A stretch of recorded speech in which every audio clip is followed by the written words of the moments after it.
नमस्कार, आप देख रहे हैं पब्लिक सपोर्ट 24 में हूं आपके साथ प्रमोद कुमार। इस वक्त हमारी टीम में बिहार के सुपौल जिले में जहां में मौजूद है निर्मली है।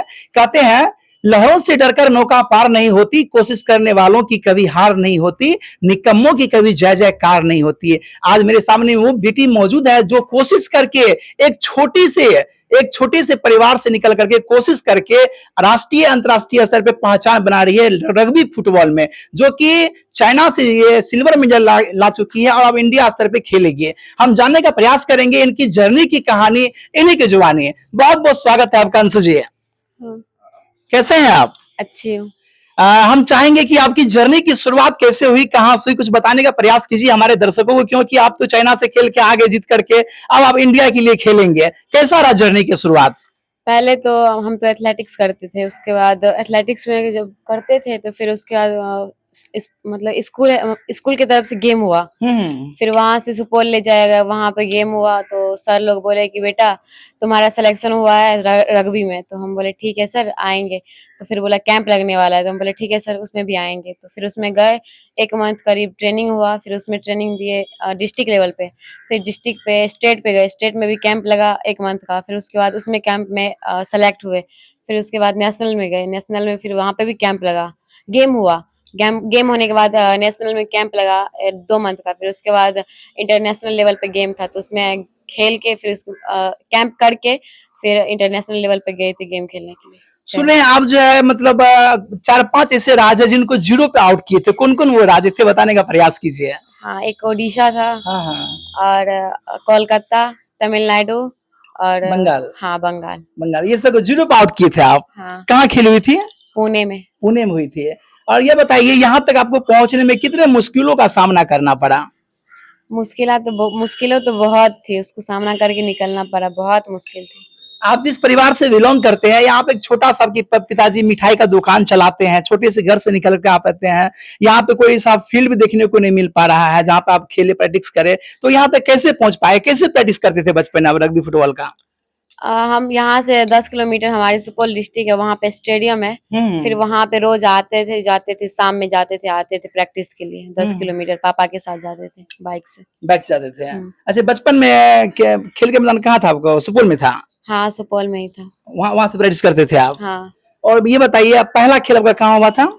पहला हमारी डिस्ट्रिक्ट के सुपौल में ही हुआ था। वहाँ पे कैसा रहा प्रदर्शन? बहुत अच्छा रहा। फिर उसके बाद सिलेक्शन हुआ, वहीं से ही सिलेक्शन हुआ। परफॉर्मेंस अच्छा दिए वहाँ के बाद, उसके बाद सिलेक्शन हुआ मेरा अच्छा। अच्छा, बचपन से क्या आप इसी खेल में जाना चाहते थे, क्या कुछ और बनना चाहते थे, क्या बनना चाहते थे? हम तो एथलेटिक्स करना चाहते थे, उसमें ओलंपिक खेलना चाहते थे। बट इसमें रग्बी में आ गए तो उसमें खेल लिए इंडिया। उसमें भी मेरा ड्रीम है कि हम ओलंपिक खेलेंगे। ओलंपिक खेलेंगे। लेकिन जब आप चाइना को मात दे करके अपना इंडिया में पदार्पण किए थे बिहार में, तो आपको जोरों शोरों से स्वागत किया गया था।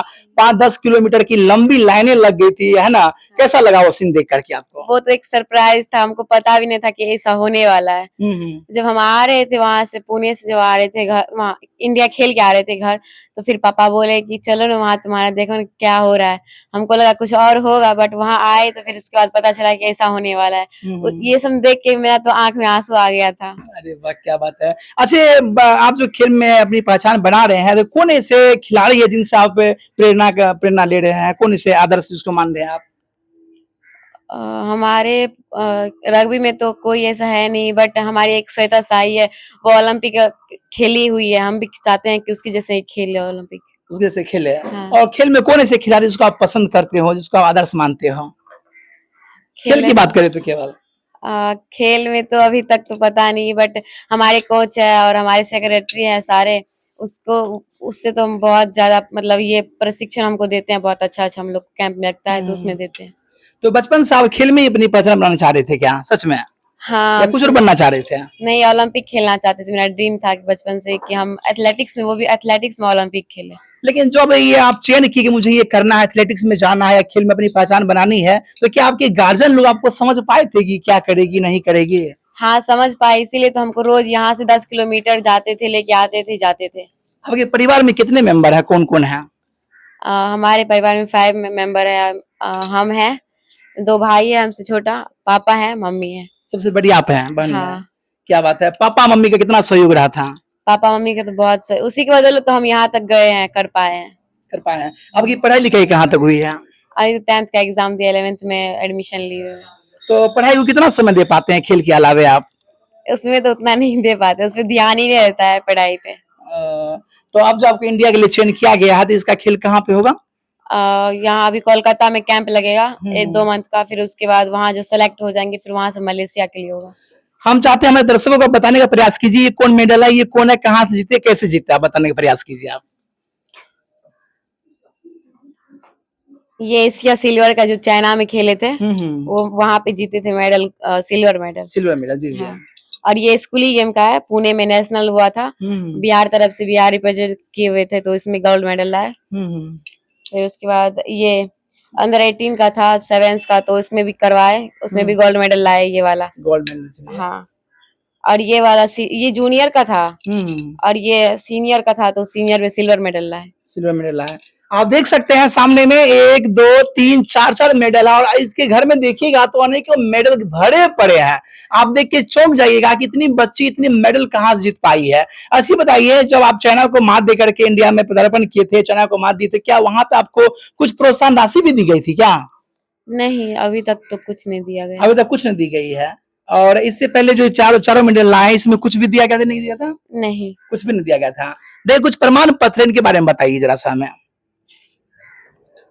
ये मेरा 18 का गोल्ड मेडल का है और ये सीनियर का है सिल्वर मेडल का। ये कहाँ मिला था आपको? पुणे में। पुणे में मिला था। खेल कहाँ हुआ था ये? पुणे महाराष्ट्र। पुणे में हुआ था। इसका खेल कहाँ हुआ था? दोनों एक ही जगह हुआ। दोनों एक ही जगह हुआ था। आप देख सकते हैं सर्टिफिकेट है और इसमें जो है गोल्ड मेडल भी लाई है। अब तक की जर्नी से कितना आप खुश हैं? अभी तो बहुत, मतलब खुश तो होना ही पड़ेगा ना, क्योंकि कितना कुछ किए तो खुश तो रहेंगे ही ना। कहते हैं अगर देखना चाहते हो तुम मेरी उड़ान को तो जाओ जाके थोड़ा ऊंचा करो आसमान को। आपकी उड़ान कहाँ तक जाने वाली है? कहाँ तक आप पहुंचना चाहते हैं? ओलंपिक खेलना चाहते हैं। ओलंपिक रग्बी में? हाँ। अब तक कोई खेला है ओलंपिक भारत से? हाँ, ओलंपिक तो यहाँ रग्बी तो ओलंपिक में है नहीं, बट एशिया में है, तो वहां से खेली है, बिहार से, हमारी बिहार से। हाँ।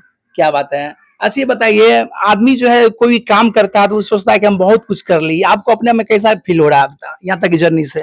अब बहुत अच्छा फील हो रहा है कि हम इंडिया को रिप्रेजेंट करके सिल्वर मेडल लाए। बिल्कुल बिल्कुल बिल्कुल, इंडिया को रिप्रेजेंट करके सिल्वर मेडल लाई और मैं बता दूं आपको इंडिया के लिए खेलेगी। और ये बताइए जाते जाते हमारे दर्शकों को कि जो लोग खिलाड़ी खेल में अपनी पहचान बना रहे हैं और उसको हताश निराशा हाथ लग रही है, वो सफल नहीं हो पा रहे हैं, उन हताश निराश छात्रों से क्या कहिएगा, खिलाड़ियों से क्या कहिएगा आप? हम तो यही कहेंगे कि हम भी तो, मतलब मेरा तो खुद पे विश्वास नहीं था कि हम खेल लेंगे इंडिया, बट हम खुद मेहनत किए, अच्छा से मेहनत किए, उसके बाद फिर इंडिया खेले। बिल्कुल। क्या संदेश रहेगा अंत में आपका? यही रहेगा कि मेहनत करने से सब कुछ मिलता है। बिल्कुल, तो मेहनत करेंगे तो। बिल्कुल। ये अंशु जी थे और अंशु जी के मम्मी पापा यहाँ बैठे हुए साथ में, आइए मिलाने का प्रयास करते हैं अंशु जी के मम्मी और पापा से। बहुत बहुत स्वागत आपका, कैसे हैं? सब ठीक है सर। आपकी बच्ची तो इंडिया को रिप्रेजेंट कर रही है, एक छोटे से घराने से निकल करके आई है, कैसा लग रहा है आपको? बहुत अच्छा लग रहा है सर। बहुत अच्छा लग रहा है। इसमें जो है कि इसको कहाँ तक पहुंचाना चाहते हैं आप?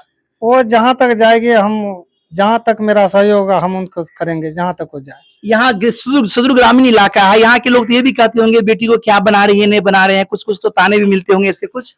अरे सुनने को तो मिला, लेकिन सबको देखने को तो मिल गया कि क्या बना है। जब ये आए थे मतलब चाइना को मात दे करके, तो यहाँ पे 10 किलोमीटर का लाइन लग गया था इनको स्वागत के लिए। जी जी। वो सीन देख के कैसा लगा था आपको? बहुत अच्छा सर, बहुत अच्छा। 10 किलोमीटर जिला मुख्यालय हम लोगों का पड़ता है सुपौल। वहाँ से हमारे घर की दूरी 10 किलोमीटर है। वहाँ से यहाँ तक जो है ना, सभी दर्शकों का भरपूर सहयोग रहा सर। ठीक है, मम्मी इनकी अंशु की मम्मी, कैसा लग रहा है बेटी की सफलता पा करके? सर हमको बहुत अच्छा लग रहा है, भगवान भोलेनाथ की कृपा से यहाँ तक गया है। क्या उम्मीद थी कि मेरी बेटी इतने नाम करेगी? नहीं, हमको कभी नहीं उम्मीद थी। ये इंडिया को रिप्रेजेंट कर रही है, कहीं ना कहीं सुपौल ही नहीं पूरे बिहार का नाम रोशन कर रही है, सुन के कैसा लग रहा है आपको? बहुत अच्छा, बहुत फील महसूस कर रहे हैं। बिल्कुल। तो ये अंशु के मम्मी पापा थे और ये अंशु जी थी जिनको आपने सुना, जो अपनी जर्नी की कहानी बताने का प्रयास की। फिलहाल आप अंशु के बारे में आप क्या सोच रहे हैं, अपना राय कमेंट करके हमें बताएं और आप देखते रहे पब्लिक सपोर्ट 24 में प्रमोद कुमार। धन्यवाद, जय हिंद।